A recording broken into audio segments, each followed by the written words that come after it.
glucocorticoides, también pues llamados corticosteroides, en algunos casos esteroides, pero pues esteroides son muchos y pues a veces también se malinterpreta los esteroides con otras hormonas que también son esteroideas. Entonces, glucocorticoides o corticosteroides está bien. Y pues el semestre pasado habíamos visto antiinflamatorios no esteroideos. Estos son los antiinflamatorios esteroideos, pero pues no los llamamos así, simplemente para hacer la aclaración. Bien. Y pues su principal función, estos fármacos los vas a utilizar muchísimo, y su principal función es controlar el sistema inmune. Esa es la función. Bueno, entonces vamos a empezar con el hipotálamo. Entonces todas estas hormonas están reguladas por eje hipotálamo, hipófisis, glándula. Y pues vamos a mirar a ver cómo funciona. El hipotálamo, cuando el organismo, cuando el ser humano está sometido a altos niveles de estrés fisiológico. ¿Qué podemos considerar un estrés fisiológico? Por ejemplo, un paciente que esté con hipotermia o hipertermia, ¿sí? Una fiebre muy alta, una persona que está expuesta a mucho tiempo a altas temperaturas o bajas temperaturas, quemaduras extensas, ¿sí? Una persona que estuvo en un incendio y se quemó una gran parte del cuerpo, infecciones severas, ¿sí? Una sepsis, ¿sí? Una persona que esté en UCI por coronavirus. Esfuerzo físico, pero esfuerzo físico extremo, no porque mañana va a salir a caminar un ratico ya se le va, no, o sea, caminaste 25 kilómetros y pues en todo el año no te habías movido del cuarto a la cocina, eso es lo máximo que te habías desplazado, entonces en un esfuerzo físico extremo. Condiciones de hipoglicemia, cuando hay hipotensión, hipovolemia, sea por deshidratación, por una hemorragia severa. Estrés psicológico, ¿sí? Entonces cuando tienes muchos factores en la vida que te están estresando. Entonces todo esto se considera estrés fisiológico, o sea, son condiciones que ponen en riesgo mi existencia. El hipotálamo entonces va a responder a ese estrés y va a secretar una hormona. Esa hormona se llama CRH, es una sigla. Una sigla para hormona liberadora de corticotropina. Eso es. Ya la dejamos en CRH, está bien. Esa CRH, pues estas hormonas hipotalámicas viajan por sangre, bajan un poquito y llegan a la hipófisis. CRH entonces va a estimular en la hipófisis la liberación de ACTH, que es hormona adenocorticotrópica. Cuando hablamos de trópico, de tropismo, es de ir hacia, ¿sí? Adeno porque va a ser de la glándula adrenal, de la suprarrenal, y córtico porque va a la corteza. Es una hormona que va a la corteza suprarrenal. Eso es lo que quiere decir esa hormona. Y esa CTH, entonces, en la suprarrenal, lo que me induce es la liberación de cortisol.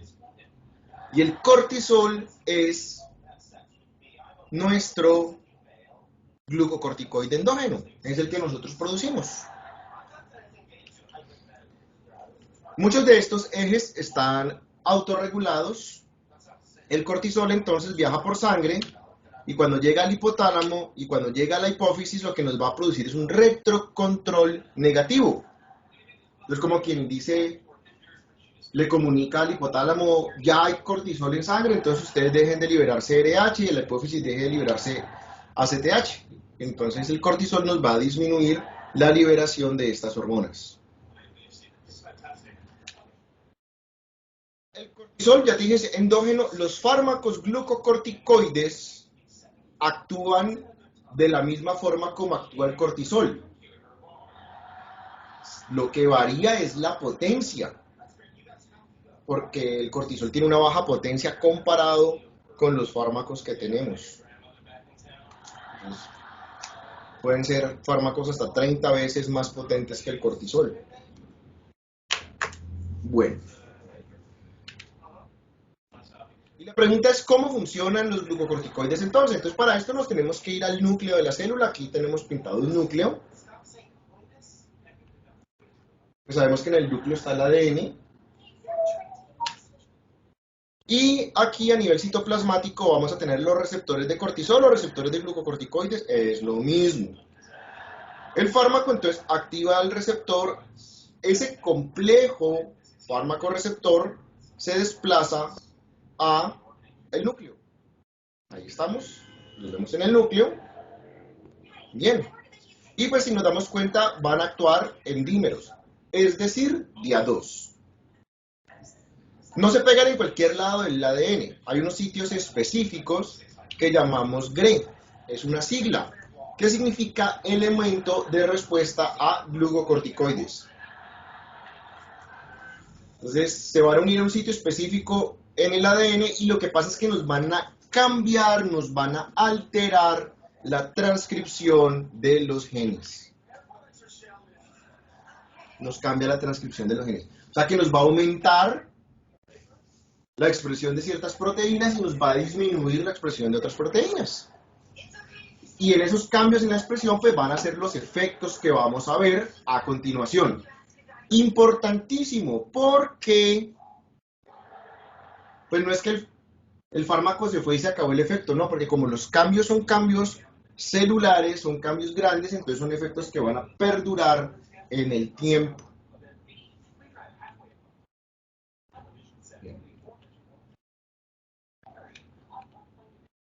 Entonces dijimos que los glucocorticoides se secretan cuando hay estrés fisiológico. El objetivo de los glucocorticoides es ahorrar energía. Vamos a hacer un símil con esto y pensemos que tenemos un estrés financiero, no hay plata. ¿Sí? Y entonces mi objetivo en la vida es ahorrar plata, ahorrar dinero. Bien. Para ahorrar dinero, pues lo primero que tengo que hacer es conseguir dinero. O sea, no puedo ahorrar si no tengo. Entonces lo que voy a hacer, yo veo que en la casa tengo 2 televisores, pero pues yo solo veo una novela. Entonces pues vendo un televisor. Y en la casa tengo licuadora, pero yo no hago jugo. Entonces vendo mi licuadora. Entonces así empiezo a vender las cosas que tengo en la casa. Si alguien quiere comprar un PlayStation, estoy vendiendo mi PlayStation 4. Empiezo a vender las cosas que tengo en la casa y con eso pues gano un billete. Bien, pero también pues esa plata que me entró pues no me la puedo gastar, entonces necesito ahorrar y no gastar. Bien, entonces acá en el estrés fisiológico, los glucocorticoides, su objetivo es ahorrar energía. Esa energía en el organismo nosotros sabemos que la tenemos en forma de glucosa. Es nuestra fuente de energía. Y lo que vamos a aumentar es la producción de glucosa y disminuir el consumo de glucosa. De la misma forma que estábamos vendiendo las cosas de la casa y no gastando la plata que nos ganábamos. Entonces acá vamos a hacer lo mismo.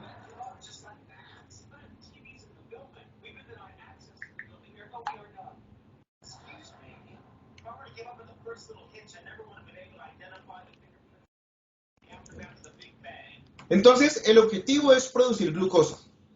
Entonces, para eso, los glucocorticoides van a estimular esta reacción que se llama gluconeo de nueva génesis de producción, y producción de glucosa nueva, reacción de gluconeogénesis. Se va a estimular y pues vamos a producir glucosa. ¿Pero qué? ¿Voy a producir glucosa del aire? O sea, respiro y se produce glucosa. No, necesitamos una materia prima para producir esa glucosa. Estas reacciones pues ya ustedes se acuerdan de su bioquímica, esto pasa en el hígado, y pues una materia prima que puedo utilizar son los aminoácidos. ¿Y dónde tengo los aminoácidos? Pues los tengo en las proteínas. Yo lo que necesito es sacar esos aminoácidos de las proteínas. Los glucocorticoides entonces me van a estimular la reacción de proteólisis. Y voy a empezar a romper mis proteínas para liberar aminoácidos, meterlos al hígado y producir glucosa. Ahí estoy vendiendo mi televisor para ganar plata.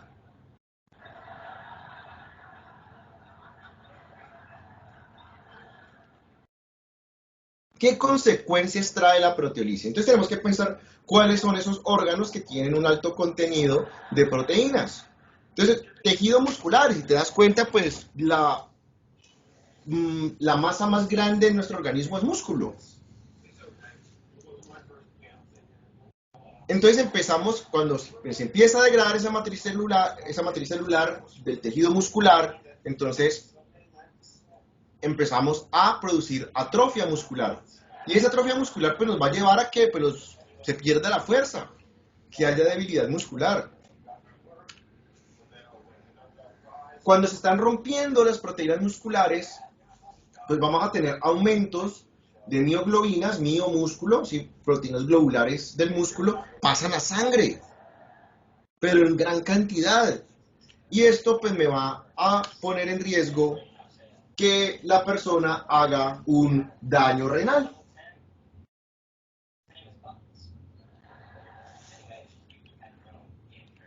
¿Dónde más tengo alto contenido de proteínas? En la matriz ósea.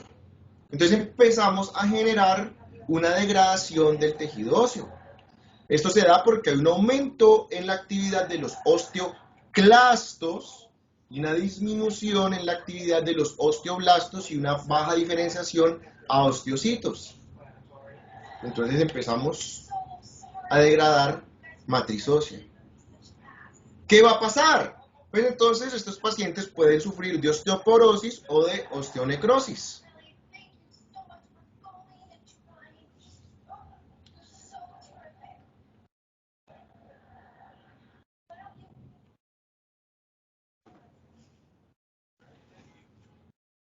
Tejido conectivo es un coloide, es agua con proteínas, eso es el tejido conectivo.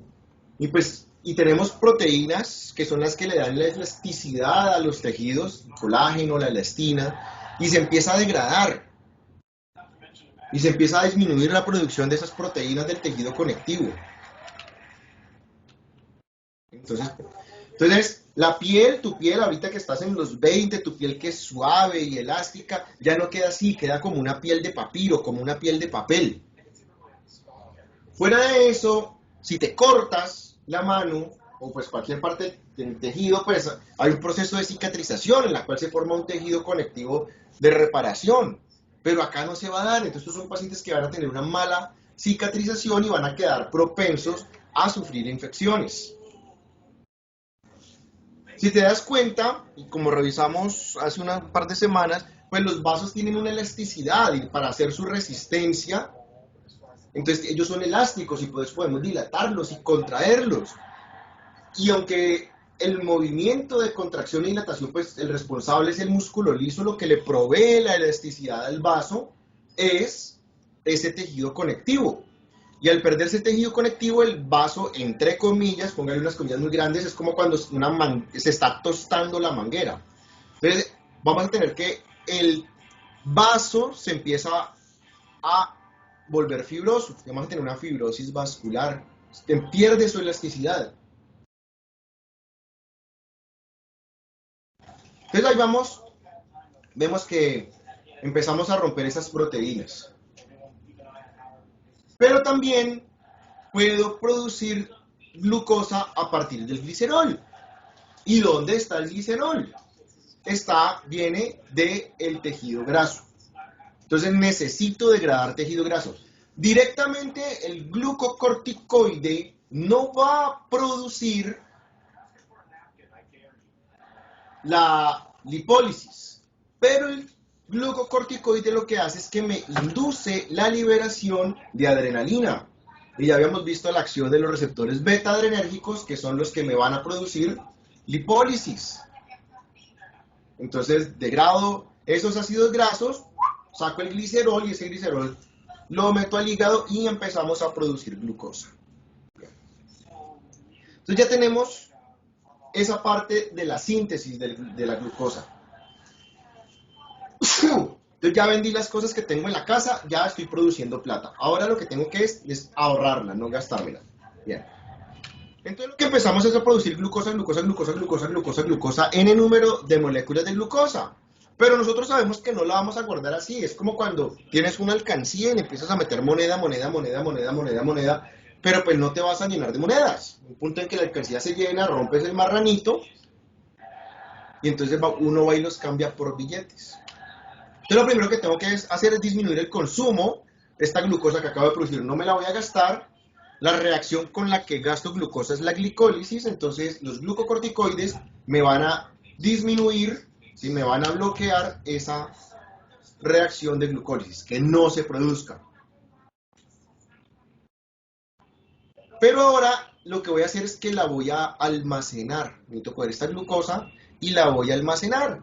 Y entonces lo que empezamos es a polimerizar la glucosa, y sabemos que esas glucosas polimerizadas las llamamos glucógeno. Entonces vamos a estimular la producción de glucógeno. Entonces, que es una reacción de glucogenogénesis, ¿sí? Génesis de glucógeno, producción de glucógeno. Y entonces empiezo a producir glucógeno, glucógeno, glucógeno, glucógeno. Y ahí mira, entonces estamos produciendo una gran cantidad de glucógeno. Esto lo podemos acumular, pero no me lo quiero gastar. Siento usted cambió su plata en una cantidad de billetes de 50.000, pero pues esos billetes no se los quiere gastar. Tampoco los quiere guardar debajo del colchón, porque pues ahí hay riesgo, entonces tú los vas a meter al banco. Entonces lo primero que vamos a hacer es que no queremos gastarnos este glucógeno.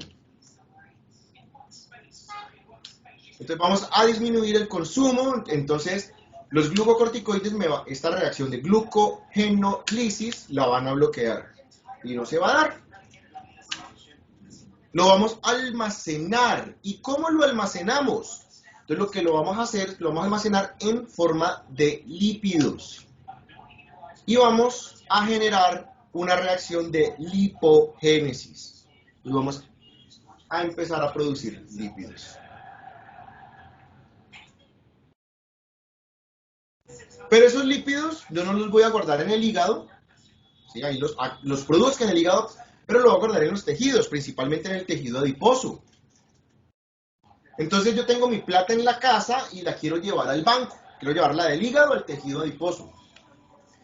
Entonces necesito un transporte que me lo lleve, necesito un carro de valores que me lleve mi plata al banco.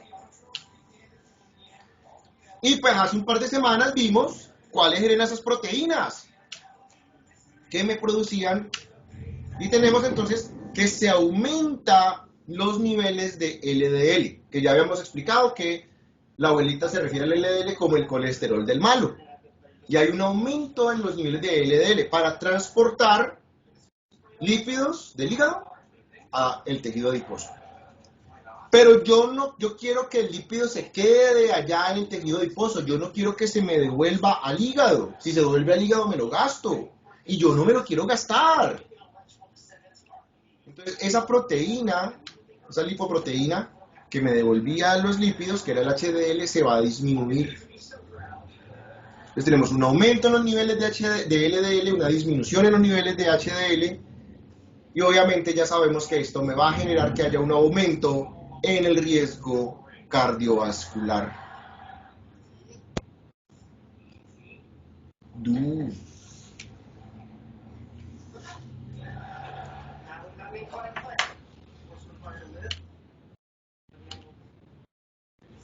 ¿Preguntas hasta el momento? ¿En la parte metabólica? Hola, ¿hay alguien que me está escuchando? No, profe, no hay preguntas. ¿Aló? Buenas tardes. Hola, ¿me escuchas, profe? ¿Aló, aló? ¿Sonido? ¿No tengo sonido?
Ya te voy a ver entonces si es que hay algún problema con la configuración del sonido acá. No, pero solo tengo una salida de sonido. Habla, por favor. ¿Alguien que hable? Hola, profe. ¿Alguien que hable, por favor? Profe, te estamos hablando, ¿no escuchas? Ya.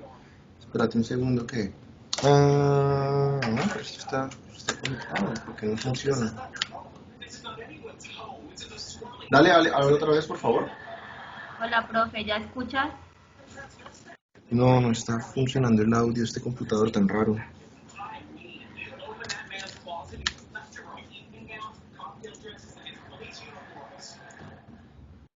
Dale, habla otra vez. Hola, profe, nada, ¿ya escuchas? No. Mira que la voz no está saliendo, Sí tengo sonido en la pantalla, pero no tengo sonido no puedo escuchar.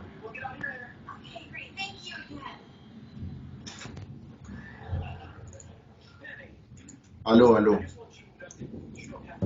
Hola, profe. Listo, ya, listo.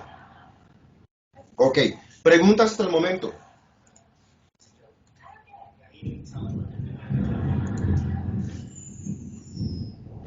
Parece que no hay, profe. Ok.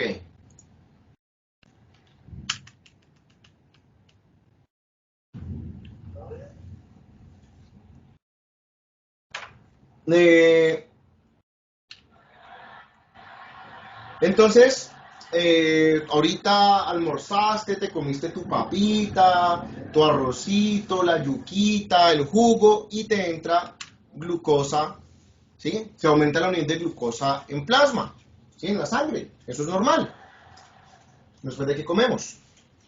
Y cuando ese aumento de la glucosa, pues lo que sucede es que nuestro organismo libera insulina. Y la función de la insulina pues va a ser tomar esa glucosa y meterla, sacarla de la sangre y meterla a los tejidos. Bien, pero en los tejidos la vamos a consumir, lo vamos a gastar y no queremos provocar eso. Entonces los glucocorticoides lo que hacen es que me bloquean la liberación de insulina. Entonces esa glucosa que estoy produciendo se me queda en la sangre, no sale. Y el paciente va a estar entonces con una hiperglicemia, se queda con altos niveles de glucosa en sangre. Lo que me va a generar que el paciente tenga una diabetes metacorticoidea.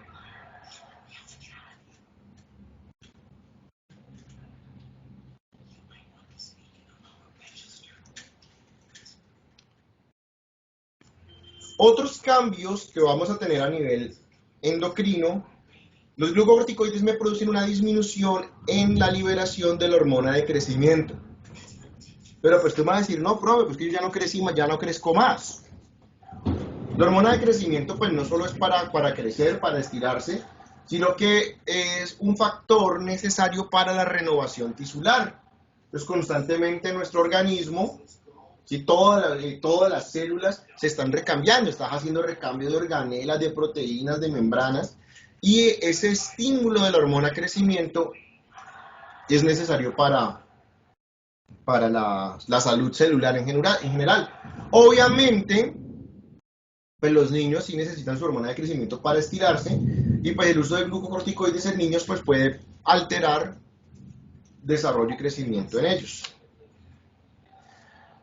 Nos van a disminuir la liberación de TSH, que es la hormona hipofisiaria, que estimula la liberación de hormonas tiroideas, y T3 y T4, que son las hormonas tiroideas per se. Las hormonas tiroideas son lo opuesto a los glucocorticoides. Es gaste, ¿sí? Si no tiene, no importa, gaste lo que haya.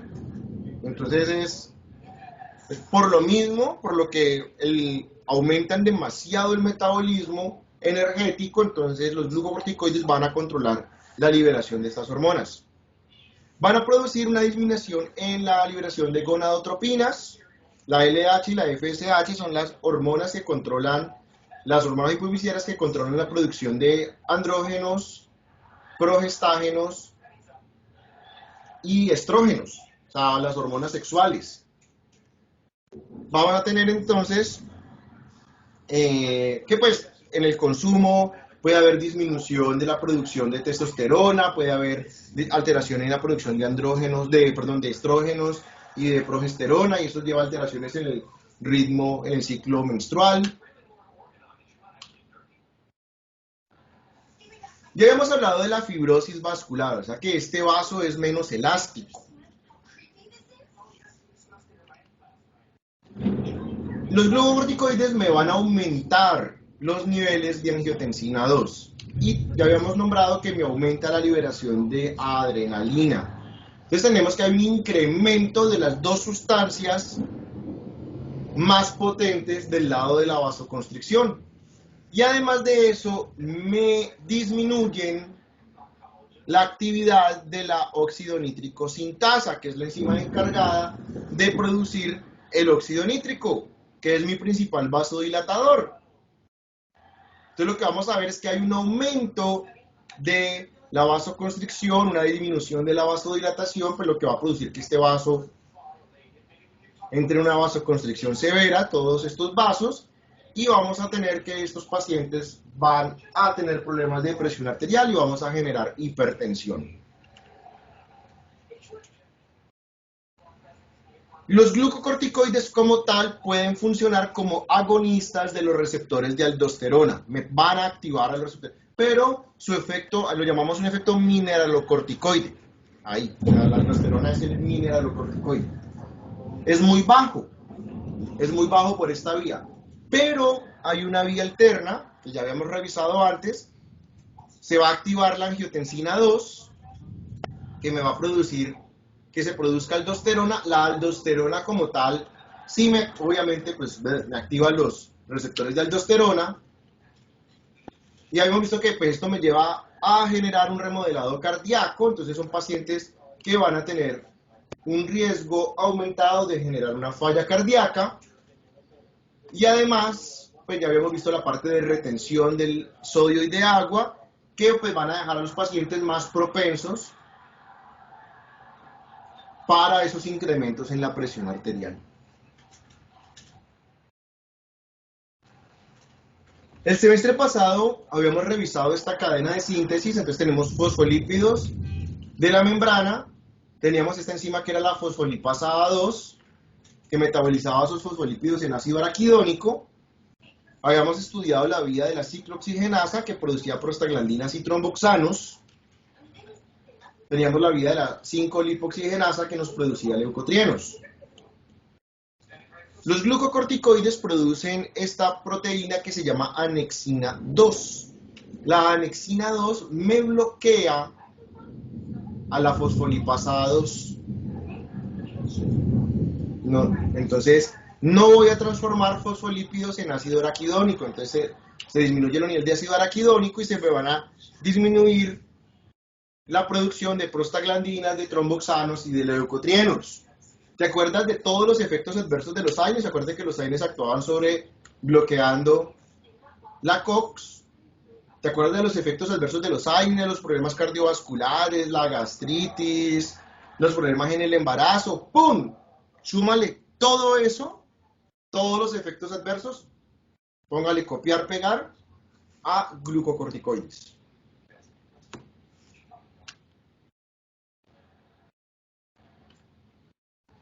Los glucocorticoides aumentan la liberación de eritropoyetina, que es la hormona que nos estimula la síntesis de eritrocitos. Entonces vamos a tener un aumento en el número de eritrocitos y nos van a producir trombocitopenia. Hay un menor número de plaquetas.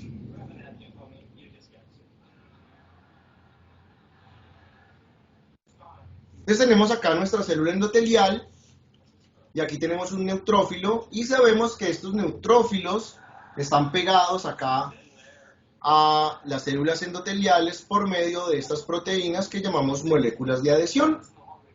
Entonces están ahí amarraditos a las células endoteliales. Los glucocorticoides van a inducir una pérdida de las moléculas de adhesión. Y entonces, si no tienen con qué agarrarse a la célula endotelial, lo que vamos a ver es que hay una neutrofilia y vas a ver que hay un aumento del número de neutrófilos en sangre. No es porque el paciente tenga una infección, sino simplemente es porque se desprendieron de las células endoteliales y aumenta la cantidad de neutrófilos libres.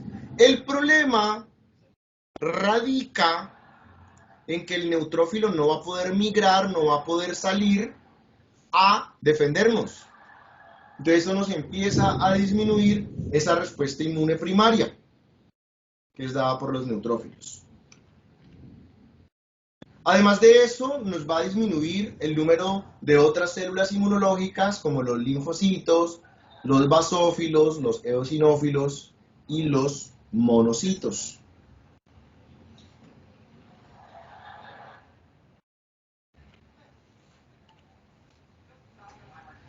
Los neutrófilos, aunque se disminuye la diapedesis de los neutrófilos hacia los tejidos, pues entonces también se disminuye la actividad, vamos a tener que se disminuye la liberación de enzimas y se disminuye la producción de radicales libres, que son los mecanismos con los que los neutrófilos destruyen el tejido pues que se está viendo inflamado. Además de eso, los mensajes proinflamatorios, las señales proinflamatorias también se van a disminuir. Entonces, lo que son las interleuquinas 1, 2, 3 y 6, el factor de necrosis tumoral alfa, el interferón gamma, la histamina, la bradykinin, todos estos factores o mediadores químicos de la inflamación se van a disminuir. Y entonces no hay señales inflamatorias. Entonces no va a haber inflamación.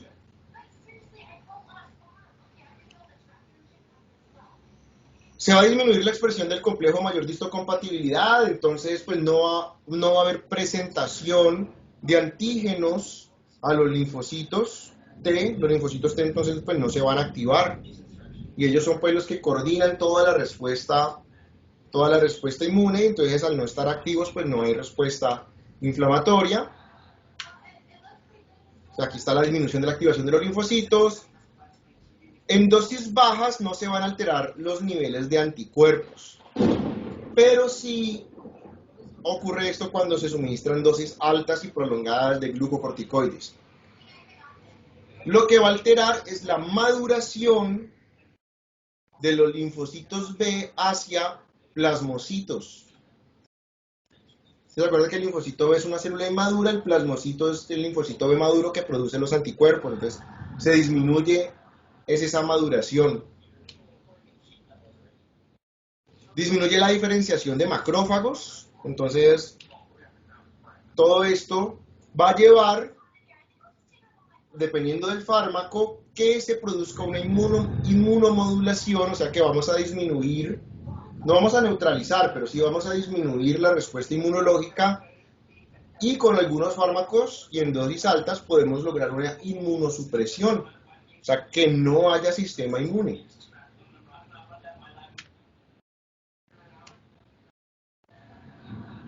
Tenemos entonces 3 grupos de glucocorticoides, te voy a nombrar los principales. Tenemos medicamentos de vida media corta como la cortisona, la hidrocortisona. Entonces, esto te vas a dar cuenta, se utilizan muchísimo, sobre todo, por ejemplo, en dermatología, o para alergias. Sí, son medicamentos que utilizas y la ventaja es que pues la vida media corta hace que todos estos efectos que hemos nombrado pues no sean duraderos en el tiempo, o sea, que no duren un par de semanas no más. La beclometasona y la budesonida son medicamentos que utilizamos principalmente por vía inhalada para pacientes que están con asma o con EPOC. Hay otro fármaco que se llama mometasona, no está aquí en esta lista, mometasona, que se utiliza con frecuencia para pacientes que tengan rinitis crónica o algún tipo de inflamación crónica en la vía aérea superior. Medicamentos de vía media intermedia, prednisona, prednisolona, metilprednisolona. Estos fármacos, si por ejemplo, los vas a utilizar muchísimo, por ejemplo, cuando veas pacientes en reumatología, porque ya tienen un poder de inmunosupresión bastante potente. Y o pacientes con trasplantes, vas a ver que van a estar medicados con estos medicamentos. Obviamente, al tener mayor potencia, lo que hace es que aparezcan más efectos adversos y la severidad de los efectos adversos pues va a ser aún mayor. Y medicamentos de vida media larga, la que se ha vuelto ahora muy famosa por el COVID-19, la dexametasona y la betametasona. La dexametasona se utiliza principalmente por vía parenteral, la betametasona se utiliza mucho de forma local o tópica. Estos fármacos, entonces, la mayoría de las veces se utilizan, cuando se utilizan de forma sistémica, se utilizan en una sola dosis. O sea, las vidas medias son muy largas, tienes unas vidas medias de 3, 4 días. Y como ya vimos, pues, el efecto del fármaco depende de los cambios que hace en el núcleo, entonces va a perdura sus efectos bastante tiempo. Y eso es lo que hace que estos fármacos entonces pues los apliquemos una vez. Voy a devolverme al principio. Creo que me vuelvo más rápido así.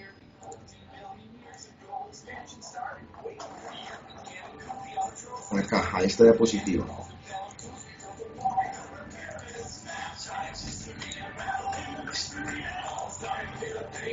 ¡Bang! Acá.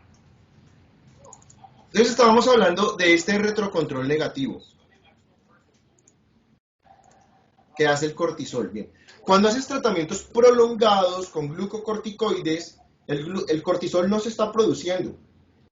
El que está haciendo la función es el glucocorticoide. El glucocorticoide lo que está haciendo es este retrocontrol negativo sobre la CRH, la liberación de CRH y ACTH. Significa que estas hormonas no se liberan. Si yo vengo a un tratamiento prolongado con glucocorticoides y mi paciente dice, no me tomo más esto, si me lo dejo de tomar o tú se lo quitas así de una, el eje está apagado. El eje está apagado y se mantiene apagado. Entonces, cuando vamos a hacer un retiro de los glucocorticoides, hay que hacerlo escalonado. Hay que ir bajando la dosis paulatinamente, despacio, para que este retrocontrol negativo que está haciendo el fármaco se elimine y el paciente vuelva a liberar sus hormonas hipofisiarias e hipotalámicas y retornar esto a su fisiología normal. Si yo tengo un paciente que no, viene tomando prednisona por los últimos 2 meses, déjesela de tomar, esto va a estar apagado y entonces vamos a tener problemas sistémicos con ese paciente.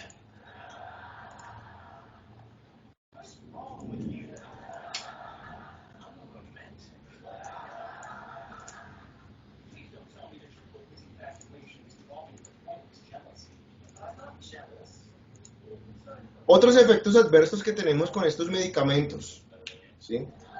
Entonces puede en ocasiones generar alcalosis hipopotasémica e hiperclorémica, principalmente por las acciones que tiene sobre los receptores de aldosterona. Ya habíamos nombrado el retraso en el crecimiento de los niños por la disminución en la liberación de hormona de crecimiento. Como estamos inmunomodulando o inmunosuprimiendo, pues lo que vamos a tener, el problema que vamos a tener es susceptibilidad a infecciones y reactivación de infecciones latentes. Entonces, el paciente que estaba con su tuberculosis, con su herpes, pues esas infecciones vuelven a aparecer. También pues acuérdate que el paciente tiene una mala cicatrización, entonces, y el paciente está con una hiperglicemia, entonces todo eso va a hacer que sea más susceptible a generar infecciones. Las úlceras, ¿sí? La disminución de las prostaglandinas en sangre, hemorragias digestivas son comunes con el uso de glucocorticoides. El daño del tejido conectivo hace que se produzcan cataratas en los pacientes. Y pues ya vimos, ¿sí? El aumento de la angiotensina, la adrenalina, el aumento de LDL, la fibrosis vascular, la hiperglicemia, el aumento de mioglobinas en sangre, ¿sí? El aumento de eritrocitos, todo eso hace que haya un aumento de riesgo de tromboembolismo en estos pacientes. Y pues hasta ahora, si te das cuenta, pues en esta clase nunca hablo nada bueno de los glucocorticoides porque no hay nada bueno que decir, pero esta diapositiva es ilustrativa, o sea, esto no es para que se ponga a copiar ahora, simplemente para que miren los usos terapéuticos, para lo que sirven los glucocorticoides. Sí, o sea, pues, ¿quién quiere que lidiar con todo ese mundo de efectos adversos? Pero si te das cuenta, son muchas las funciones que tienen, muchos los usos, y son medicamentos que vas a utilizar con muchísima frecuencia en tu práctica. Simplemente pues hay que tener cuidado, o sea, te llega el paciente diabético y de pronto hay que colocarle un glucocorticoide, entonces pues sabes que se le va a descontrolar la diabetes, o sea que hay que estarle vigilando aún más, o el paciente que ya viene con riesgo cardiovascular, si le das un glucocorticoide, sabes que se le va a aumentar su riesgo cardiovascular de forma más severa, entonces de pronto tienes que tomar medidas al respecto, o sea que son, como sabemos que los vamos a utilizar, entonces pues tenemos que tener en cuenta qué es lo qué adaptaciones tengo que hacer con estos pacientes.